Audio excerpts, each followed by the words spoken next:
Welcome to the Best Friends by Design podcast. We're Janet and Giselle, two best friends and successful interior designers, business owners, wives, and moms. And we believe in the power of thoughtful and intentional design. So we're here to share our knowledge and expertise on creating a personal brand that truly represents your vision and values. We'll also bring in expert guests from various fields to share their knowledge and perspective with you. But it's not just about business. We'll discuss the importance of maintaining a healthy work-life balance while prioritizing self-care. And we'll share our holistic approach to aging gracefully and staying healthy and fit while on the go. So join us for candid conversations and expert advice on becoming the best version of yourself. Welcome back to the Best Friends by Design podcast. We are your hosts, Janet and Giselle. And today we're going to have a little chat about the power of the first impression that you make in your personal life and in business. Making a lasting impression can shape relationships, open doors, and pave your way to success. So let's talk about this. This is a great topic, very important. Did you know that within the first 7 seconds of somebody meeting you, they've already formed an opinion of you and have categorized you I know, it's crazy. Based on how you look, what you're wearing, your body language, the way you communicate. It's crazy. There's only Got 7 seconds. You only have, one chance to make the first impression, right? Mm-hmm. So it's got to be powerful, and you have to put your best foot forward. But that's a lot of pressure. I mean, if you think about it, if you overthink it, it's a lot of pressure. But you just have to be natural, and you just have to relax and just be yourself. I think that's just the easiest way. But you have to be intentional with it too. Exactly. Especially when you're meeting a new client or someone at a networking event. You just want to, show your best self, right? You do. I think what I've learned through my years of doing this, oh my God, 23 years, is you got to do your research. Before you go to an event, before you meet the client, before you go on a date. Yeah, you got to gauge it. And what's really interesting is living in Miami, we're so accustomed to being a little bit extra, if you know what I mean. What is normal to us in Miami, meaning the way we dress, it's a warm weather state. So we dress a little bit more revealing, but in the rest of the United States, that can be seen as vulgar. Middle America. Middle America doesn't feel that way. And or if you're going to another country. Yeah. Or another event where maybe it's a different religion or a different background. So I've really learned through experience from some things that have happened to me that I've been like, oh my God, I was mortified. I'll never forget, I went to Mexico for an event. And it was one of Brett's old clients, one of my husband's old clients. And it was, at a temple. And it was bar mitzvah. So I asked what the attire was. And they said it was a cocktail attire. Well, cocktail attire in Miami and in Mexico was two different things. And I had no idea they were conservative.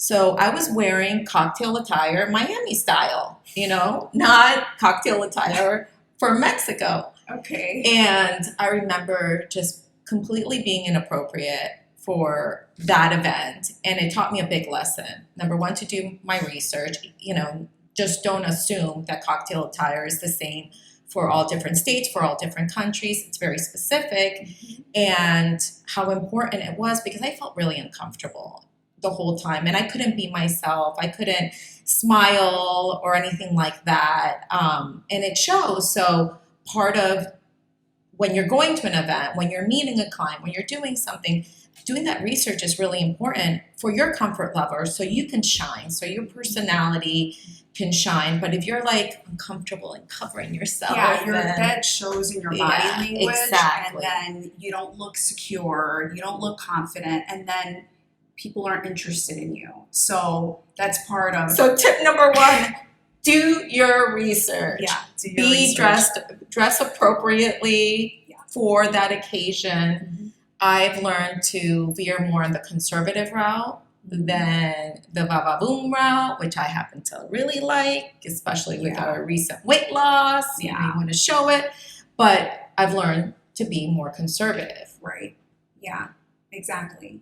And you know, with a client setting, when you're meeting with a client, you know, we're in a creative field, so we can get away with wearing like jackets with pins on them and like, you know, edgy kind of, you know, attire, and we can get away with that because we're creative. Sure. But you have to do it with taste. It has to be tasteful. You can't show up in sweats. You can't just, you know, even at a job site, like even when I know I'm getting dirty, you know, and I'm going to be sweaty, I still look polished, professional, because you never know who's going to walk in and who might be there. And plus you want to represent your brand. Like you want to always look well put together, even if you're at the gym, even if you're, you know, doing groceries. Like I'm always overdressed for every occasion. And I love that about myself. And I'm not going to change, you know, because that's just the way I am.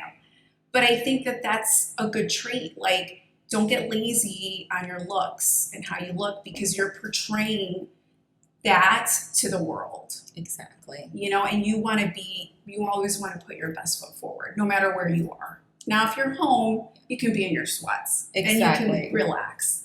Exactly. You know, but when you're out and, you know, your business is important to you, your brand, you want to show that. You want to radiate that. And I think some of like the basic things that we learned growing up, like shaking, having a firm handshake, having eye contact the whole time, being a good listener. If the client is speaking to you or a vendor, whoever, yes, it's good to speak about yourself, but also take the time to listen, because it shows authenticity. It shows that you care what they have to say. So, you know, take the time to pause and be present. Right. Absolutely. You have to be interested and they have to be interested. Yeah.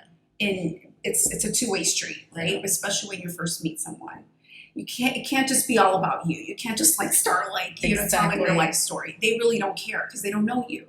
So you want to listen. You just want to listen to them and ask questions, you know, about their background, get a little personal.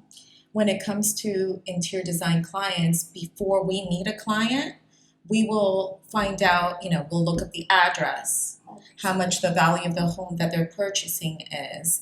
We'll do research on the client himself. We'll Google that person. And doing that homework, it's so key, because then you feel more prepared when you're meeting that person. And also you'll be able to have something to talk to them about that makes them smile, or it makes you, they know like, okay, this is a real professional. This is somebody who is prepared. And if they're prepared on our first conversation, that's very telling of their experience that they're going to have with you as a professional and throughout the process of doing their home and doing their job. So I think that whole preparation is so key. And also, you know, for the people who are just starting out, you know, when we talk about what you're dressing, what you wear, you really don't need to break the bank to look professional. Right. I mean, it's crazy. You could, you know, a simple, like today, we're wearing a simple black blazer and a simple top. And this isn't too simple. Yours isn't too simple, but mine is. Yeah. But what I'm saying is just simple attire, clean, collective, you know, clean nails, fresh makeup, not too much makeup. You don't have to be designer head to toe. Exactly. And, you know, nowadays you have dupes for everything. There's replicas of everything. If you can't afford, you know, the real designer handbag, get a replica. I mean, just show that, you know, act the part. You know what I mean? It's not about being fake, but it's about the way you present yourselves. Because when you're selling, especially that we sell luxury, right? Mm-hmm. Interior design is a luxury. You don't want to show up with like unpolished nails and dirty shoes and a tattered down handbag. You want to walk in like you've got this, like you're owning the room, like you care about your appearance, because the more you care about those details are what, if you care about the way you look, you're going to care about the products that you give to your client. Mm-hmm. And it's kind of like it's all connected, you know? I absolutely agree. Even the car, like when you drive up to a prospective client and Make sure your car's washed. yeah, It doesn't have to be like, exactly. Mercedes Benz or No, Maserati, but like, your car has to be clean. Everything is a projection of you. Exactly. And then I always say, being on time is late. Yeah. Because as you know, traffic happens. Yeah. I mean, different things can go awry. Right. So be ahead of time. Look up the address, see how much time it's going to take, see if there's any traffic. Like, be purposeful when you're planning even that first meeting, because if you're late, again, that's the first impression you're making, and that's already a turn off. Yeah. So it's better to be early and be prepared with all that knowledge and already you're like, if you're late, you're gonna be like, oh my god, I'm so stressed. Oh, right? God. You're walking and in. imagine, and you're stressed, and the first Yeah. thing that they see in your face is you're projecting that feeling and that emotion. Right. So even in the car, I like to like have like calm music or even like happy music. If I've been in another meeting where I'm really stressed out, I try to like shake it off Before the next one. because remember, we're all projecting energy. So it's like, take a deep breath. I don't know what makes you feel calm or breathe. Maybe for Brett, it's probably rock and roll music, full blast. But for me, it's like more soothing music, and kind of collect myself and then be present in the moment of where I'm going to be, clear my head, clear that, shake it off, you have to, because if not, you're projecting that energy, the client feels that energy, and just remember that, like, you gotta, like, sometimes compartmentalize. And look, shit happens, right? If you're running late, Mm-hmm. give yourself time, call the client, tell them you need to push the meeting back. Because you're better off doing that, push it back, you'll be early, okay? You'll look great, you'll give them the heads up, they're not sitting around waiting for you, Mm-hmm. and you don't look bad. Like, things happen. Like, Exactly. And you just prepare yourself for these things. You always want to look good, you know what I mean? Like, Mm-hmm. you want to leave that good impression on people. It's rude to make people wait for you. Exactly. And in Miami, it's like the big joke, it's Cuban time. I don't know where that, term came from, but like the Cubans are the only ones that are late. I'm sure that's not the truth, Exactly. but like everyone's, I guess it's so relaxed here versus like, Chicago or New York, that everyone's like, and I can tell like my New York client, my clients that are from up north, they're always punctual. Always on time, or they're early. Yeah. Where native Miamians, it's like funny, they're just more relaxed. Right. It's like, it's just the vibe here, I guess. Yeah. But when it comes to business, you just always have to just, show up and be responsible. And remember to like send a message to the client before the meeting. Confirm the meeting. We look forward to meeting you. Yes. We're looking forward to, doing your new project, whatever the case might be. But those little things, number one, de-stresses you because things happen on their end as well, or they might have forgotten the meeting. We all live very busy lives. So that for me is a first impression as well, because it shows your professionalism. It shows that you care, that you're following up. And even after you meet the client, send them an email, send them a text message. It was a pleasure meeting you. We look forward to moving forward with your project. Have a couple like key starting and closing emails already set up for your company with your logo, with your format that you can easily send immediately upon meeting the client or the follow-up that you need to do. I think that's really an important thing, and it just makes you stand out. Mhm. Yeah. And then, so we tell a visual story, right? With the way that we present ourselves when we're meeting someone. Posture, just making sure you're facing the person. So we're supposed to face, when you're meeting somebody, you're supposed to face each other like this, right? Exactly. Your feet, yes. are And supposed to yeah, face, exactly. not like this. Right. Yeah. And then it's funny because even when it comes to dating, same thing, professional and dating or networking events. If someone comes up to you, they're on the side of you, you don't greet them this way, like to the side, you turn your body to them. If you're interested, if you're not interested, then I guess this is a way of giving somebody the cold shoulder. But I mean, who wants, dating Exactly. world is different from, you never know who this person is that you're speaking to at a networking event too. It could be the next person that you can collaborate with that opens up a lot of doors. You never know who this person Absolutely. is. So you always want to treat everyone, fairly and the same and be yourself. And also, like, it's interesting now, business cards, right? Because the business cards have evolved. Before, it was always like a hard business card.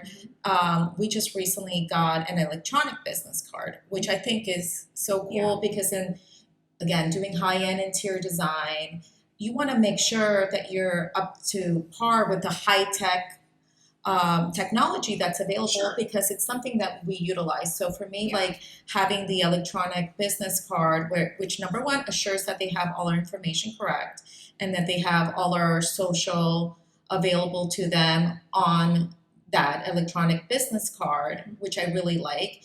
And I love the fact that they could also share their information. So the spelling of their name will be correct. All their information is exactly the way it should be. So there's no misspellings in their name. And it's easy, just airdrop it and that's it. And it's so funny how much like people will be like, oh my God, that is so cool. Right. I gotta implement that in my company. So it's nice to also right off the bat, you come off looking professional, you give them your business card, that good handshake, good eye contact, good body language, being a good listener. It's like all part of the package of what you're representing. And at the end of the day, the more trust the prospective client has or the vendor has, the more comfortable they feel, the more trust they have in you. And you've already set yourself apart from so many people who do not do this, which is crazy to me because we've all met them and that aren't prepared, and that really will make you be ahead of the game.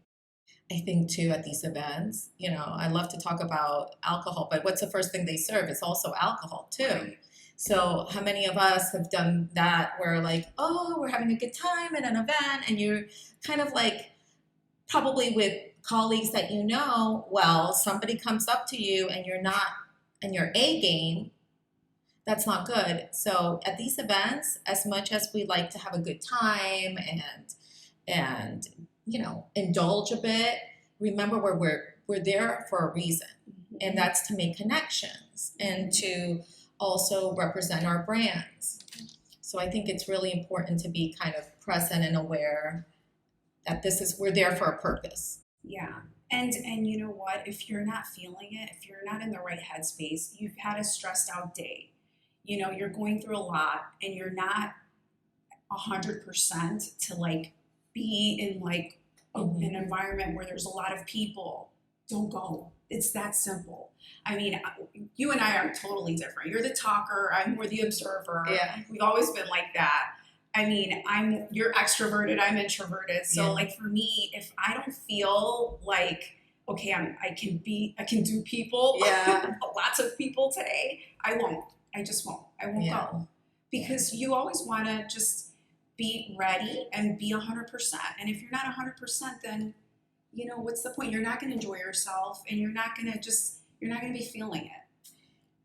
And it's okay. It's okay. There's days like that, Yeah. and when you're not completely on. I'm good at compartmentalizing like different situations. Yeah. I think because of having to do the whole mommy Support thing. so much. Well, no, the mommy thing, and then putting the mommy hat on, and then the business hat on. I did that for so long that I think it taught me to like be able to go into those situations and be able to switch hats and like, okay, now I'm on business mode and kind of put that personality on versus mommy mode. And it's really helped me. But I also get, even though I'm an extrovert, there's times where it's too much sensory overload.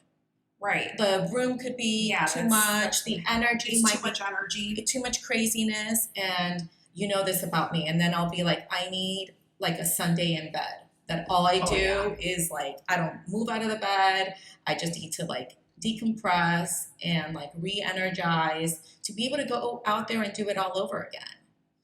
Yeah. I think too, being organized with your life, with your closet, with your schedule, helps you make that a good first impression. Because if you have your kind of your routine in place, your schedule in place, your closet in place, everything is kind of set. Like I know you have a work bag with all your things. Yes. I have my bag that I have my work bag, and I have my going to projects bag. When we are checking a job site, where it has the tape measure and it has all the tools that we need to be able to do our jobs. All the tools of the trade. All the tools of the trade. So I think being prepared also helps, because if you have your bags all in place, I have my little system in place, it kind of helps me when I'm in a rush. Yeah. And then it gives me a chance to be more relaxed when I meet the person. Right. Because I'm not worried about those. And prepare the night before. Exactly. If you have a big meeting, if you have a big day, and you have job sites and then client meetings and then maybe networking event at the end, just make sure you're dressed accordingly, or give yourself time to change, or just prepare for it so that you're not like frazzled and you're not walking in like this crazy person. I know there's a lot of times I have to go to events right after work. So now like I have here like a little makeup that's so I can touch up my makeup. I have my mirror here. Go back. Yeah, exactly. We can't call ourselves that anymore. No, just okay, so we have to share a little personal story. So when I first met Janet, and then I started being in the dating scene, she told me about this bag that she always had ready, being a single girl. I created this. You created this bag. I should have patented it. You should have. Let's call it the single girl's bag. And I was like, oh my God, what do you have on this bag? It stays in the trunk of your car, and it has all the essentials, because as a single girl, you never know. I mean, you're just, kind of have to be prepared. Got to be prepared for anything. So share with our audience what you had in your bag. In your single girl bag. Oh my God. Pajamas, underwear, bathing suit, makeup bag, obviously, and, just, curling iron, hair, like basically a change of clothes. And and it was all like ready, because just in case. I thought it was genius. Like something fun, a fun opportunity, instead of seeing no and overthinking it. Oh, no, I don't have anything. Hey, sure, I'll come. Or I thought that was genius. Yeah. And it's crazy because then we have the version for designers now, as designers, right? Our own version, exactly. And then I created one for me as a mom, for the kids, because they always needed wipes and hand sanitizers. Like, oh my God, there was a million things, but it was like the whole point is if you have those systems in place, you feel more relaxed and you feel more prepared for life. Yeah. So if you do that, like that's a great thing to do on Sunday. It's like kind of meal prepping too. Like when we want to be on our regimen, and that meal prep on Sunday, or setting up your clothes, for the kids or for yourself during the week, it just makes you feel more prepared for life and more relaxed for the week. And that can take you an hour. Definitely. And it's If nothing. you forget something, it's like, Yeah. oh yes, all of that helps, keep yourself well put together. And I guess the most important thing is always remember you have seconds to make your best impression. So make it count and make yourself memorable. Thanks for joining us. Don't forget to hit the like button if you're watching us on YouTube and subscribe to our channel. And if you're listening to us on Spotify, you can leave us a review and share them with your friends and send us messages. Let us know what you want us to hear, what you want to hear us talk about next. Till the next time. Thank you. Bye.